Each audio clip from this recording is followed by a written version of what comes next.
many days, how many months, how many years do we have to live in a struggle? Cause nobody cares about us. How many days, how many months, how many years do we have to kill ourselves and bear the pain? Ain't nobody who cares about us. I ain't got no time for you, and I ain't got no extra rhymes for you, but I'm gonna break it down. We was walking through the park and a guy came and stopped me, and then he started calling me names and stuff, so I couldn't answer back because there was more of them. So I tried to ignore her, and then more of them came around me. So my friend Shahab just pulled me away. So we walked away, and then they around me. They surrounded me. I was in the middle, around about 25-30 people like that. And they were all age of 10, 15, 16, 17 different. So one of them pulled a knife and stabbed me in the head. Once, we approached the authorities, we explained to them that somebody is going to die if you don't take action. And that's what exactly happened. A Kurdish Turkish asylum seeker was killed inside here. You wake up in the morning, you open the newspaper, it's the headline again, about asylum seekers, as basically negative stories. I was 5 meters away from the incident. Then the fight broke out and everyone left me and attacked Yuri. Then the next thing I see, he was getting thrown bottles at and stuff. Then we ran away. Then we find out he got stabbed in the head. He was bleeding. So we went to the police. Then they took him to the hospital. My parents were shocked when they heard that I got stabbed in the head. They thought I was unconscious in hospital, but they said to my parents that I was okay, so I was going home after like 3 hours like that. So I was in hospital about 4 hours until they put 7 stitches. So the police came and take me back home, took a statement, and so I gave my friend Shahab address and stuff, and they took a statement from him as well. I'm still waiting for a letter from them because I don't think nothing happened. No action been taken. The police came to my house, took a statement, then nothing. I didn't see any reactions. I still see the guys every day when I come back from the school. Every time I go wash my mom's car, people used to come and then start spitting on the car, throwing sand on it. Sometimes they even used to come like sticks and try and fight with me. And then I report the police. About 14 cases now, but nothing has happened about it. I just keep seeing the same people over and over.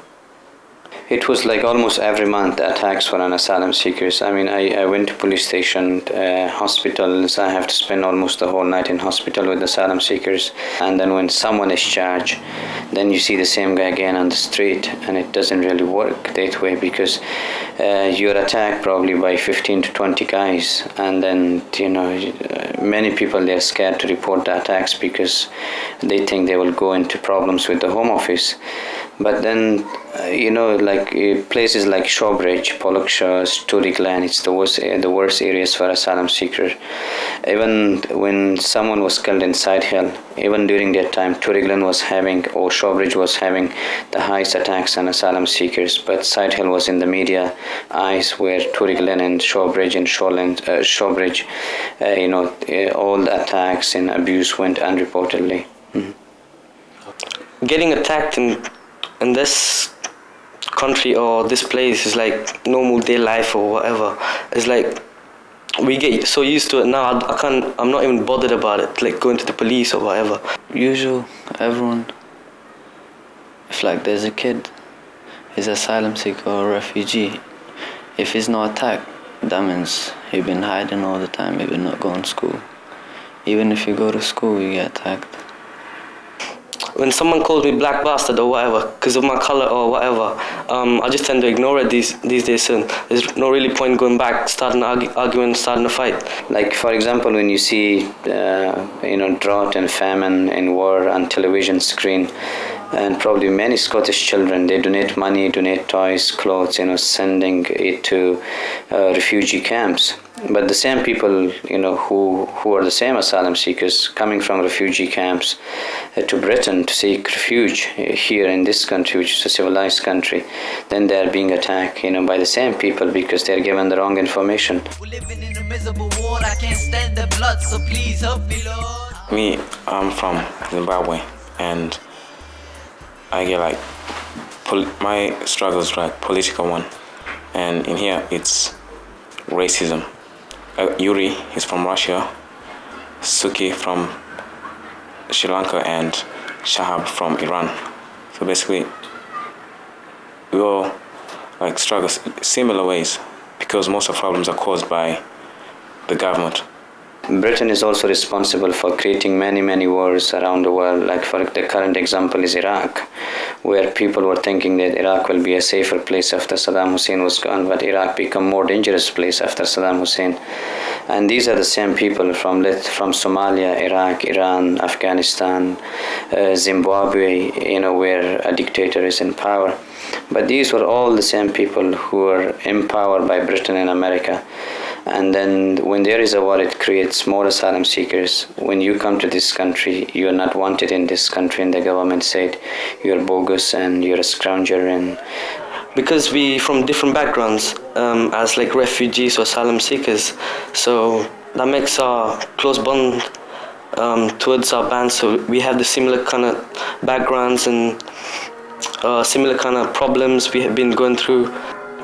At school, we just playing around, singing songs, and then we just decided let's form up a group and name it 4 Dimensions, since we all come from 4 different directions and express our true feelings of what we feel on the street, what's happening on the streets and in other countries as well. One of our songs is about struggle, and it's about the stuff we've been going through, all the hardship and trying to fit into another country, and going through, it's like a clash between 2 different cultures. Sometimes if you tell someone this happening, they won't believe you until maybe if you show them exactly.